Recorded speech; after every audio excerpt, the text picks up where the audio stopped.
The Astra Militarum are the biggest fighting force in the galaxy, besides like maybe the Nids or the Orcs or something else I can't think about right now. The Millitarum is also called the Imperial Guard, with them being just normal people in flak armor compared to the super soldier guerrilla fridge tanks of the Space Marines, or the power armor toting devout sisters of battle from the Adepta Sororitas. The Guardsmen are much like an end of a Super Meat Boy level, where you see a wall of men run and die in mass until one of them gets through and completes the goal. The Guardsmen succeed due to their tactics, size, and sheer versatility in combat though. This all started out when the Emperor of Mankind realized that it took too many resources to make everyone a Space Marine, because sometimes just being yourself isn't good enough. And also because the Space Marines were too busy killing each other to keep order and fight off other threats. The Emperor then kindly but forcefully demanded an army of normal people on each planet to keep the peace. This would be done by an organization known as the Departamento Millitarum, that are basically the IRS of the Imperium. But they do tax people from planets to parts of regiments for the Imperium. And they're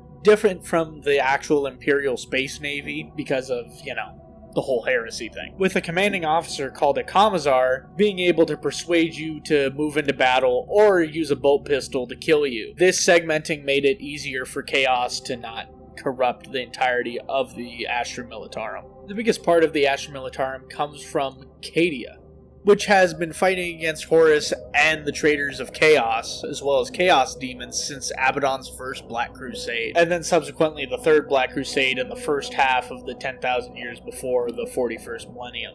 Then they had to deal with an evil bad man that will not be talked about and killed him, ending the Age of Strife, as well as defeating Abaddon yet again, with them fighting and defeating many things in the 41st millennium. Then Abaddon's 13th Black Crusade happened, and everything sucked. This is where the largest military world besides Earth was destroyed and everybody on it died. Wait a minute, this is just Halo Reach. And the Fall of Cadian came out 6 years after Halo Reach did. And even later if you think about the Fall of Reach as a book. The Guardsmen have a very hard and strict recruitment requirement called the Imperial Tithe, where 1/10 of the overall fighting force or more is sent off planet to fight in different wars. Sometimes, in especially war-torn worlds, the draft of the Guard can be as large as 100 million people, or just 5 million on farming worlds. Just a meager 5 million people. Recruitment into the Guard is different in every world and dependent on the culture on that world. Everyone might be expected to go into the Imperial Guard, or it might just be one generation that's expected to fight every few hundred years. But many do, incidentally, just line up like high school kids with bad grades to an army recruiter in worlds purely inhabited by factories, though. It is up to the planetary governor to decide how much of a force they need to protect themselves and send out to the Imperium as a whole, with each planet having its own localized military in case something bad happens. This formation of regiments, with them being labeled with their homeworld's names and then numbers. When a regiment is wiped off of the face of the Materium, their number is recycled, but their traditions still stand true, and the newbies are expected to keep their honor intact. Guardsmen from different worlds can look pretty drastically compared to others, even if they are given the same baseline uniform. Some go for more of a Rambo look, while others decide to go for more of a proper battle dress. Regiments come with many types of hardware, including the humble Lasgun. Although the Lasgun is akin to a flashlight to more powerful weapons, it simply does insane amounts of damage. The Lasgun kind of works like a normal sci-fi laser gun, but shoots and then promptly cooks and blows up whatever it was pointed at. For some overpowered people and factions or just units, this doesn't really mean much, and one shot can be shrugged off, but 100 can topple pretty much anything. Unless it's 20 feet tall. The Lasgun comes in multiple zany varieties that can be unlocked in loot boxes exclusively during the summer. Some of which are the Lucius number 98 Pattern Lasgun, which is a personal favorite for the people of Krieg that was made during a civil war on that planet. A las carbine is a shorter version of a lasgun that is easier to fire with one hand but has a shorter range. A long las, or the coward's lasgun, is used by snipers with range, with accuracy and the barrel being far improved, but with it being a larger weapon. A Bullpup Lasgun is made for people and vehicles because its minimal size and portability, making it work like a real bullpup where none of the range is reduced. But it hasn't replaced the normal lasguns because bullpup guns usually look stupid. and this one really does. The Astra Militarum uses the Leman Russ quite a lot. The tank, not the guy. That himbo is still missing. The Leman Russ is the Imperium's most iconic battle tank, and it looks like a cartoon. I mean, just look at that thing. It's got a comically sized barrel and then has World War I tank treads on the side with a box in the middle for all of your other needs. The Russ needs at least 4 people with 1 commander, 1 gunner, 1 loader, and 1 driver, but it can also seat others to shoot weapons or lasguns out of little holes out of the sides of each part of the treads. This baby also comes in multiple different flavors. Thanks to the Leman Russ's rigid compartmentalization, it includes a version where instead of a tank cannon, it's given a las cannon on the front, which uses large power cells that are outside of the tank, which is used as an anti-tank or anti-armor weapon.